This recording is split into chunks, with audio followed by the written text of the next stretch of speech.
मेरी जिंदगी की सबसे बड़ी ख्वाहिश। बॉल पॉइंट होंठों में दबाए वो सोच में पड़ गई। फिर एक लंबा सांस लेते हुए कदरे बेबसी से मुस्कुराई।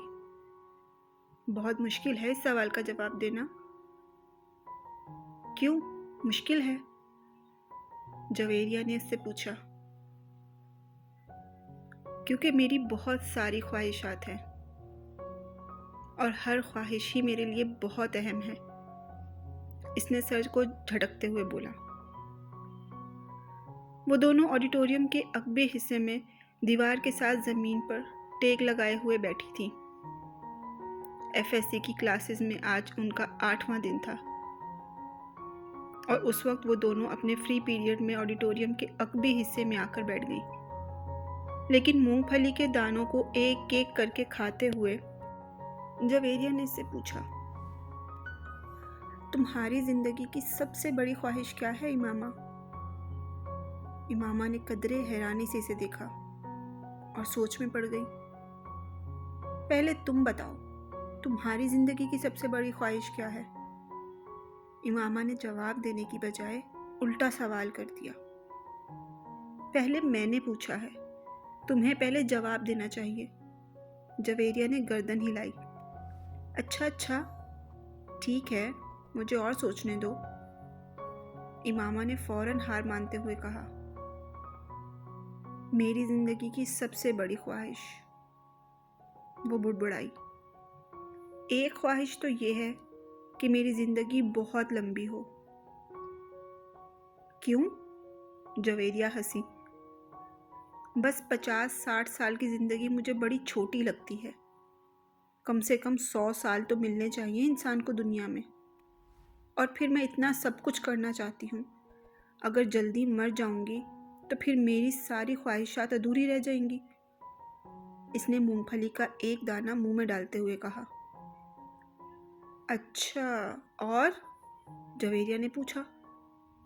और ये कि मैं मुल्क की सबसे बड़ी डॉक्टर बनना चाहती हूँ, सबसे अच्छी आई स्पेशलिस्ट। मैं चाहती हूँ जब पाकिस्तान में आई सर्जरी की तारीख लिखी जाए तो उसमें मेरा नाम टॉप ऑफ द लिस्ट हो। इसने मुस्कुराते हुए आसमान को देखा। अच्छा, और अगर कभी तुम डॉक्टर ना बन सकी तो? जवेरिया ने कहा। आखिर ये मेरिट और किस्मत की बात है। ऐसा मुमकिन ही नहीं है। मैं इतनी मेहनत करूंगी कि मेरिट पर हर सूरत आऊंगी। फिर मेरे वालिदैन के पास इतना पैसा है कि मैं अगर यहाँ किसी मेडिकल कॉलेज में ना जा सकी तो वो मुझे बैरून मुल्क भिजवा देंगे। फिर भी अगर कभी ऐसा हुआ कि तुम डॉक्टर ना बन सको तो? हो ही नहीं सकता। ये मेरी जिंदगी की सबसे बड़ी ख्वाहिश है। मैं इस प्रोफेशन के लिए सब कुछ छोड़ सकती हूँ। ये मेरा ख्वाब है और ख्वाबों को भला कैसे छोड़ा जा सकता है? इम्पॉसिबल। इमामा ने कतई अंदाज में सर हिलाते हुए हथेली पर रखे हुए दानों में से एक और दाना मुंह में डाला। जिंदगी में कुछ भी नामुमकिन नहीं होता। कभी भी कुछ भी हो सकता है।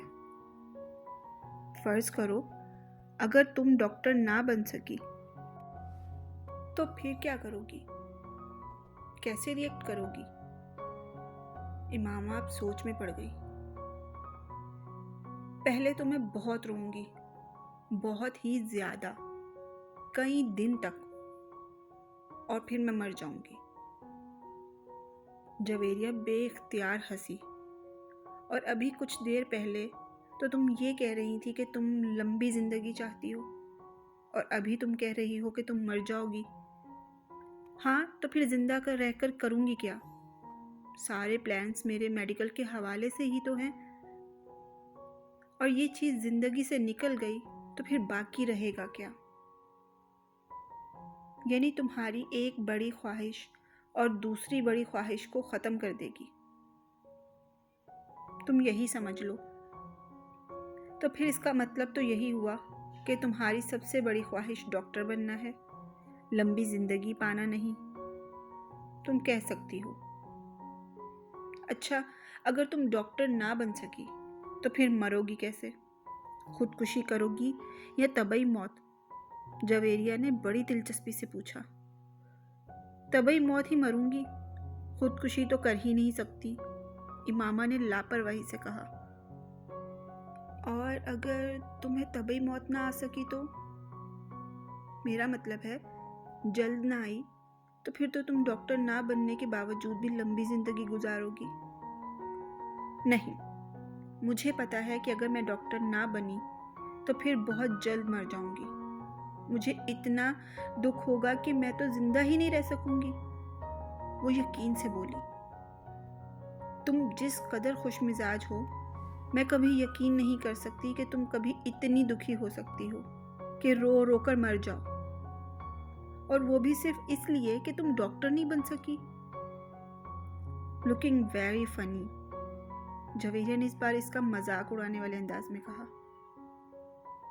तुम अब मेरी बात छोड़ो, अपनी बात करो।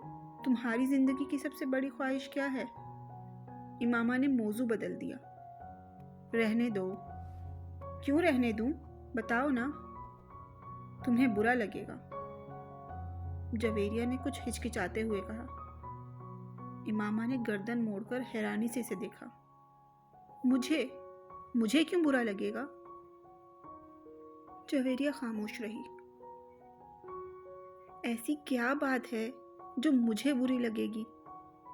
इमामा ने अपना सवाल दोहराया। बुरी लगेगी ना यार, जवेरिया ने मध्यम आवाज में कहा। आखिर तुम्हारी जिंदगी की सबसे बड़ी ख्वाहिश का मेरी जिंदगी से क्या ताल्लुक है कि मैं उस पर बुरा मानूंगी?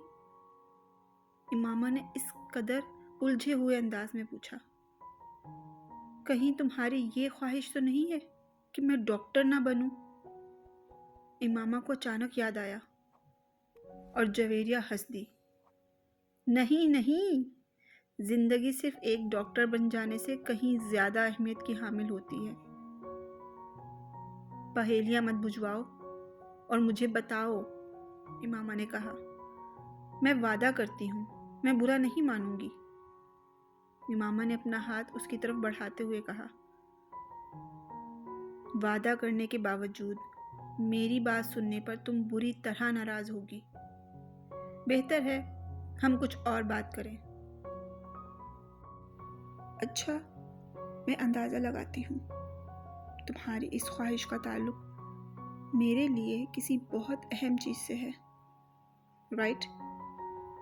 इमामा ने कुछ सोचते हुए कहा। जवेरिया ने सर हिला दिया। अब सवाल पैदा होता है कि मेरे लिए कौन सी चीज इतनी अहम हो सकती है कि मैं वो बात करते करते रुक गई। मगर जब तक मैं तुम्हारी ख्वाहिश की नौयत नहीं जान लेती, मैं कुछ भी अंदाजा नहीं कर सकती। बता दो जवेरिया, प्लीज। अब तो मुझे बहुत ज्यादा ही तजस्सुस हो रहा है। उसने मिन्नत की। वो कुछ देर सोचती रही और इमामा गौर से उसका चेहरा देखती रही। कुछ देर की खामोशी के बाद जवेरिया ने सर उठाकर इमामा को देखा। मेरे प्रोफेशन के अलावा मेरी ज़िंदगी में फ़िलहाल जिन चीज़ों की अहमियत है वो सिर्फ एक ही है, और अगर तुम उसके हवाले से कुछ कहना चाहती हो तो कहो, मैं बुरा नहीं मानूंगी, इमामा ने संजीदगी से कहा। जवेरिया ने कदरे चौंक कर इसे देखा और अपने हाथ में मौजूद एक अंगूठी को देख रही थी। जवेरिया मुस्कुराई।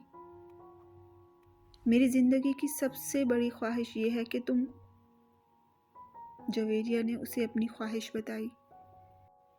इमामा का चेहरा एकदम सफ़ेद पड़ गया।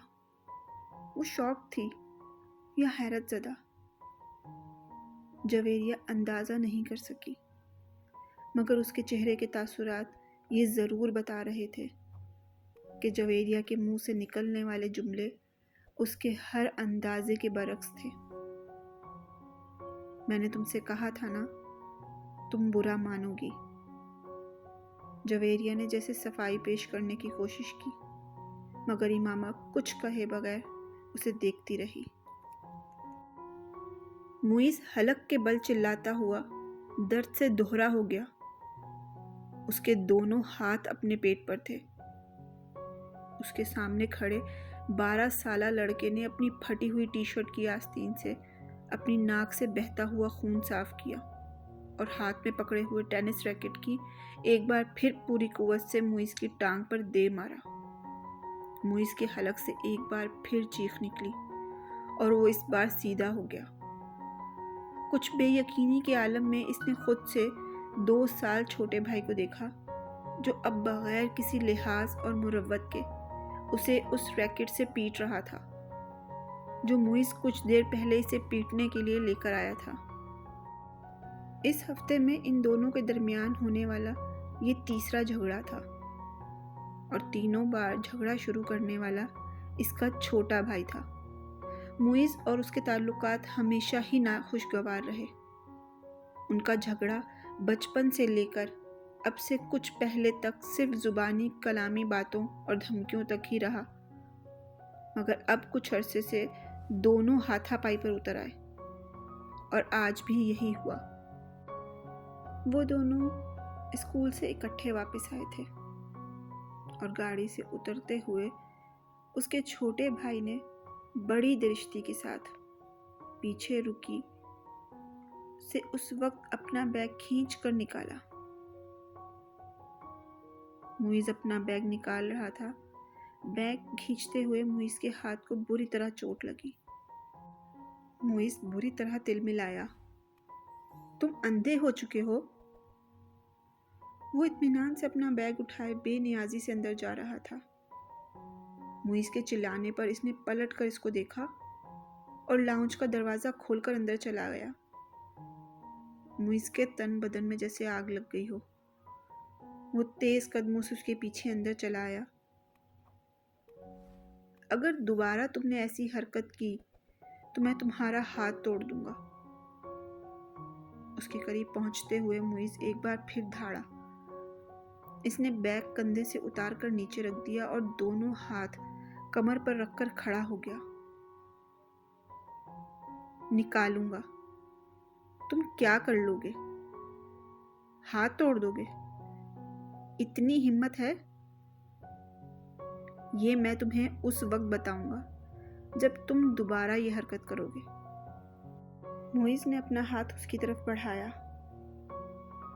मगर उसके भाई ने पूरी कुव्वत से उसका बैग खींचते हुए उसे रुकने पर मजबूर कर दिया। नहीं, तुम मुझे अभी बताओ। उसने मुइज़ का बैग उठाकर दूर फेंक दिया। मुइज़ का चेहरा सुर्ख हो गया। उसने जमीन पर पड़ा हुआ अपना भाई का बैग उठाकर दूर उछाल दिया। एक लम्हे का इंतजार किए बगैर उसके भाई ने पूरी कुव्वत से मुइज़ की टांग पर ठोकर मारी। जवाबन उसने पूरी कुव्वत से छोटे भाई के मुंह पर मुक्का मारा, जो उसकी नाक पर लगा। अगले ही लम्हे उसकी नाक से खून टपकने लगा। इतने शदीद हमले के बावजूद उसके हलक से कोई आवाज़ नहीं निकली। उसने मुइज़ की टाई खींचते हुए उसका गला दबाने की कोशिश की। मुइज़ ने जवाबन उसकी शर्ट को कॉलर से खींचा। इसे शर्ट के फटने की आवाज़ आई। उसने पूरी कुव्वत से अपने छोटे भाई के पेट में मुक्का मारा। उसके भाई के हाथ से उसकी टाई निकल गई। ठहरो, मैं तुम्हें अब तुम्हारा हाथ तोड़कर दिखाता हूँ। मुइज़ ने उसे गालियां देते हुए लाउंज के कोने में पड़े हुए एक रैकेट को उठाया और अपने छोटे भाई को मारने की कोशिश की, मगर अगले ही लम्हे रैकेट उसके भाई के हाथ में था। इसने पूरी कुव्वत से घुमाकर इतनी बर्क रफ्तारी के साथ इस रैकेट को मुइज़ के पेट में मारा कि वो संभल या खुद को बचा भी ना सका। उसने यके बाद दीगरे उसकी कमर और टांग पर रैकेट बरसा दिए। अंदर से इन दोनों का बड़ा भाई इश्तियाल के आलम में बाहर लाउंज में आ गया। क्या तकलीफ है तुम दोनों को? घर में आते ही हंगामा शुरू कर देते हो। उसको देखते ही छोटे भाई ने उठाया हुआ रैकेट नीचे गिरा दिया। और तुम्हें शर्म नहीं आती? अपने ही भाई से बड़े होकर मार खाते हो। उसकी नज़र अब उसके हाथ में पड़े रैकेट पर गई।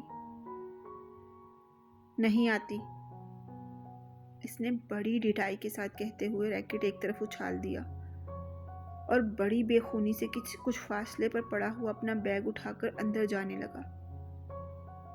मुइज़ ने बुलंद आवाज में सीढ़ियां चढ़ते हुए अपने छोटे भाई से कहा, तुमको इसका खामियाजा भुगतना पड़ेगा। वो अभी तक अपनी टांग से ला रहा था। Sure, why not? एक अजीब सी मुस्कुराहट के साथ सीढ़ियों के आखिरी सिरे पर रुककर उसने मुझसे कहा, अगली बार तुम बैट लेकर आना। टेनिस रैकेट से कुछ मज़ा नहीं आया। टेनिस रैकेट से कुछ मज़ा नहीं आया, समझ आई? तुम्हारी कोई हड्डी नहीं टूटी। मुइज़ को इश्तियाल आ गया। तुम अपना नाक संभालो, वो यकीनन टूट गई है। मुइज़ गुस्से के आलम में सीढ़ियों को देखता रहा जहां कुछ देर पहले वो खड़ा था। मिसेस समांथा रिचर्ड ने दूसरी रॉ में खिड़की के साथ पहली कुर्सी पर बैठे हुए उस लड़के को चौथी बार घूरा। वो उस वक्त भी बड़ी बेनियाजी से खिड़की से बाहर देखने में मसरूफ था। वक्तन फवक्तन वो बाहर से नजरें हटाता, एक नज़र मिसेस समांथा को देखता, उसके बाद फिर उसी तरह बाहर झांकने लगता। इस्लामाबाद के एक गैर मुल्की स्कूल में वो आज पहले दिन उस क्लास की बायोलॉजी पढ़ाने के लिए आई थी। वो एक डिप्लोमेट की बीवी थी और कुछ दिन पहले ही इस्लामाबाद अपने शौहर के साथ आई थी। टीचिंग उनका प्रोफेशन था और जिस मुल्क में उनके शौहर की पोस्टिंग हुई वो वहाँ के सफारत खाने से मुंसलिक स्कूल्स में पढ़ाती रही। अपने से पहले बायोलॉजी पढ़ाने वाली टीचर मिसिज मेहरीन की स्कीम ऑफ वर्क को ही जारी रखते हुए उन्होंने क्लास के साथ कुछ इब्तदाई तारुफ और गुफ्तगू के बाद दिल और नज़ामे दौरान खून की डायग्राम राइटिंग बोर्ड पर बनाते हुए इसे समझाना शुरू किया। डायग्राम की वजाहत करते हुए उन्होंने इस लड़के को खिड़की से बाहर झांकते हुए देखा।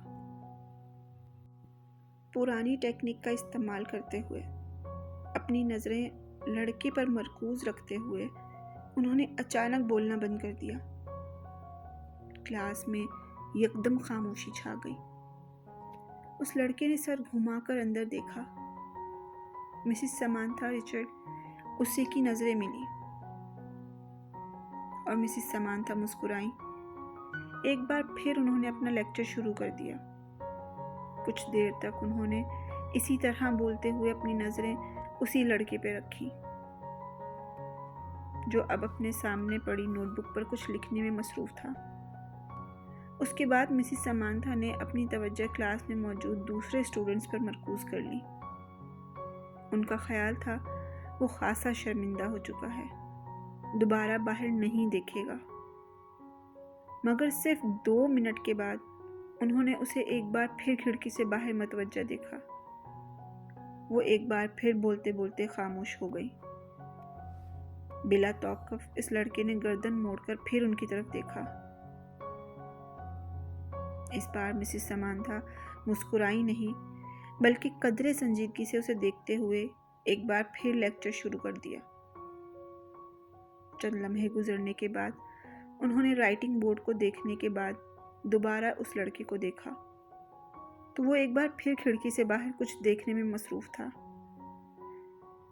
इस बार गैर महसूस तौर पर उनके चेहरे पर कुछ नाराज़गी नमूदार हुई और वो कुछ झुंझलाते हुए खामोश हुई।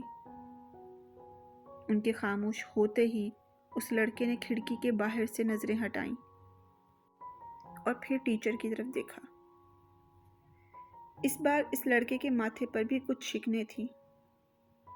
एक नज़र मिसेस समांथा को नागवारी से देखकर वो एक बार फिर खिड़की से बाहर देखने लगा। उसका अंदाज इस कदर तौहीन आमेज था कि मिसेस समांथा का चेहरा सुर्ख हो गया। सालार, तुम क्या देख रहे हो? उन्होंने सख्ती से पूछा। नथिंग, यह गलती जवाब आया। वो अब चुभती हुई नजरों से उन्हें देख रहा था। तुम्हें पता है मैं क्या पढ़ा रही हूं?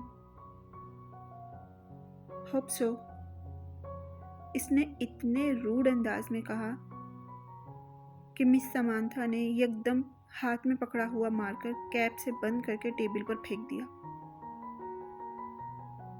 ये बात है तो फिर यहाँ आओ और ये डायग्राम बनाकर इसको लेबल करो।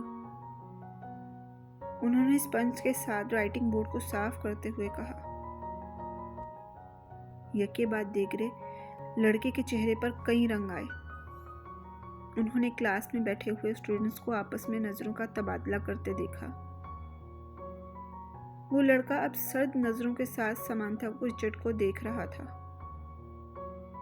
जैसे ही उन्होंने राइटिंग बोर्ड से आखिरी निशान साफ किया, वो अपनी कुर्सी से एक झटके के साथ उठा। तेज कदमों के साथ उसने टेबल पर पड़ा हुआ मार्कर उठाया और बर्क रफ्तारी के साथ राइटिंग बोर्ड पर डायग्राम बनाने लगा।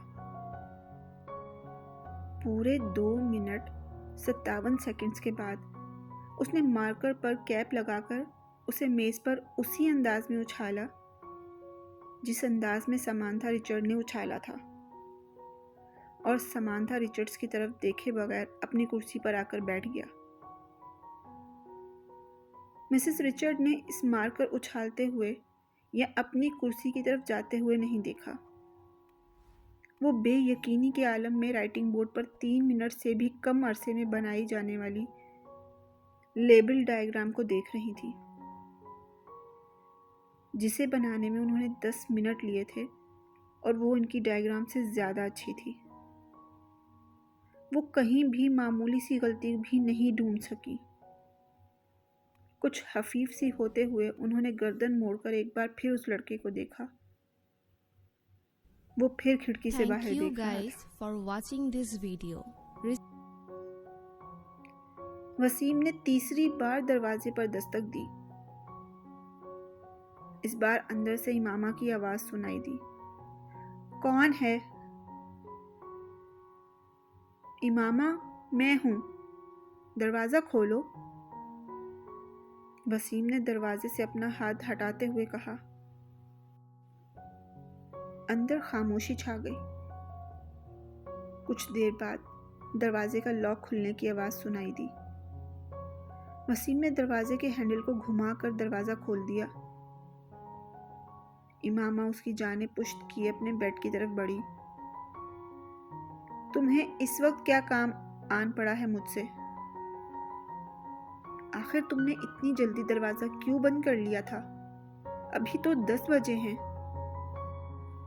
वसीम ने कमरे में दाखिल होते हुए बोला। बस नींद आ रही थी मुझे।